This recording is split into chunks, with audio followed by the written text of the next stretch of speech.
bigyang pansin kami. Pinapanalangin po namin sa P3PWD na ang speaker ay magiging modelo naman po ng demokrasya.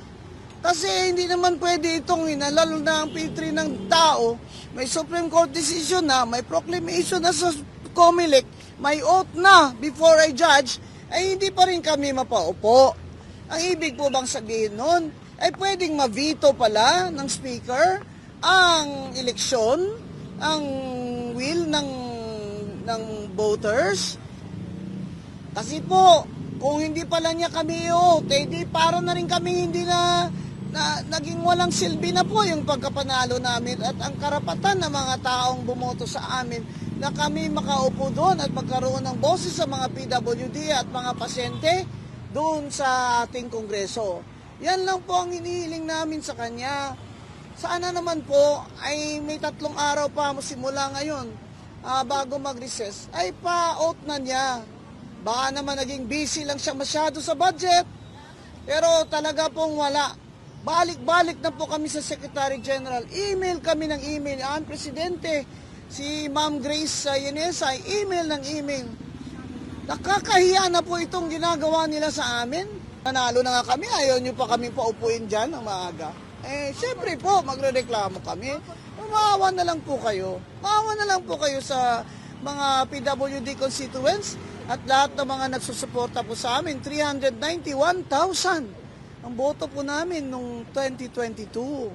Kahit po nag-petition na kami sa Supreme Court for mandamus at to declare this House of Representatives rule unconstitutional na kailangan pang mag-ceremonial oath of affirmation ng isang elected at naka-oath na congresswoman ng P3PWD bago siya makaupo at makasali sa plenary, ay humihingi pa rin po kami ng kahit konting puwang na lang sa puso ni Speaker Martin Romualdez na paupuin naman po niya ang aming na sumitin na representative at first nominee by virtue of a Supreme Court decision. Yun pong utos ng Supreme Court sa desisyon at sa COMELEC na magsumitin na lang kami ng bagong first nominee. Yan po ang aming ginawa. Si Dr. Camille Ilagan po ay may doctorate sa Business Administration at isang educator and advocate ng mga for the rights of children with special needs. At naka-oath na nga po.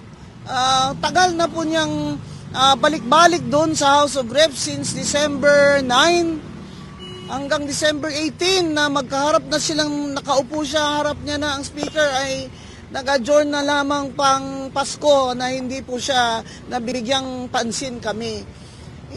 Pinapanalangin po namin sa P3PWD na ang speaker ay magiging modelo naman po ng demokrasya.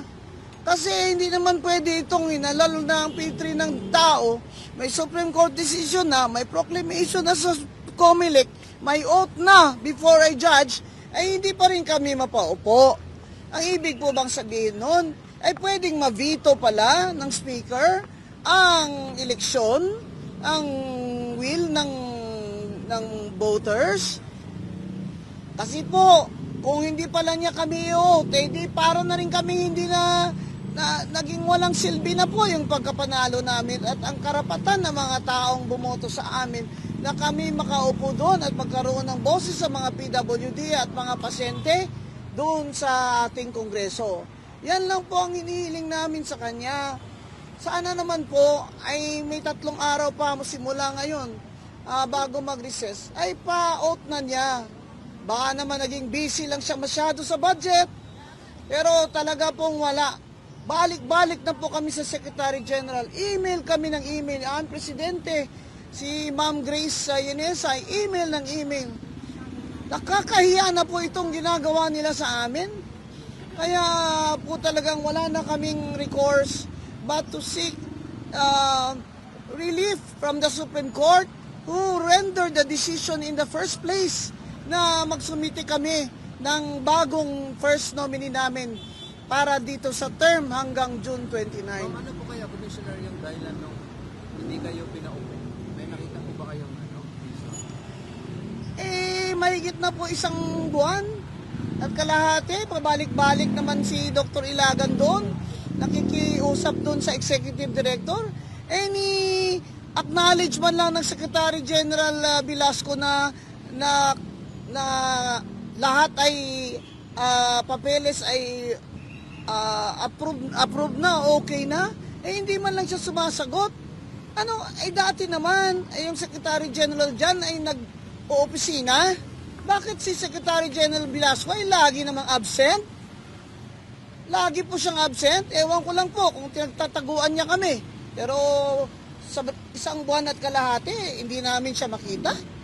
Tapos, ang nagsumiti na ng legal opinion yung legal department ng House of Reps. Kasi sinabihan na ako nung director na okay na po, lahat po ng papeles at may legal opinion na.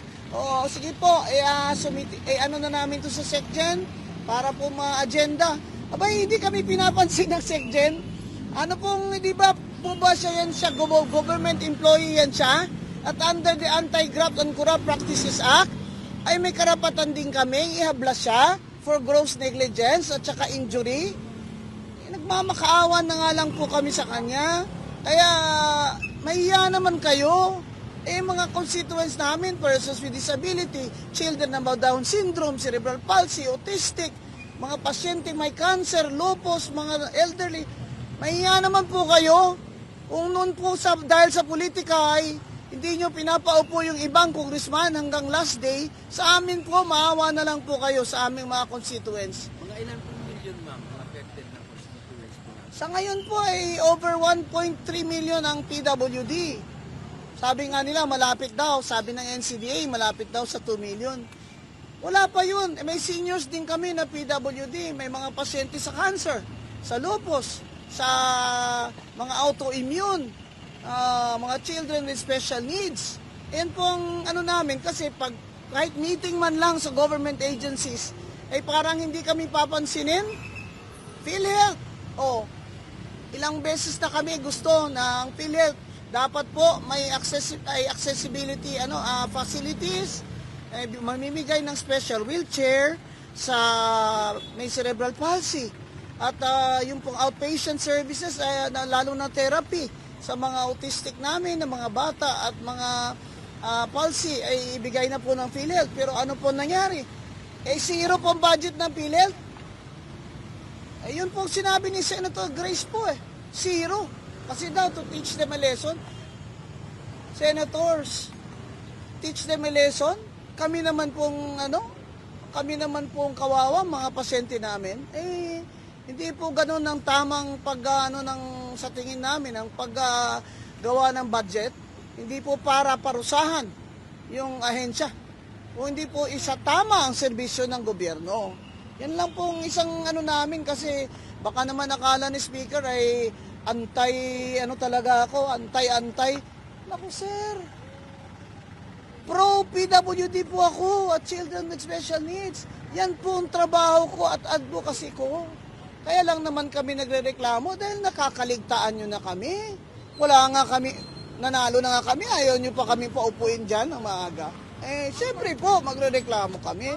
Maawa na lang po kayo. Maawa na lang po kayo sa mga PWD constituents at lahat ng mga nagsusuporta po sa amin. 391,000 ang boto po namin noong 2022. Wala, 2 years na po yung cycle ng budget, wala po kami talaga. Ang tanong ko nga po dyan, isa pa, yung sweldo po na nakalaan para sa P3 PWD na representative at staff namin, saan po napunta? Yan po yung isang tanong namin. Hindi naman siguro pwedeng ipamigay yun sa iba. Sana po hindi naman.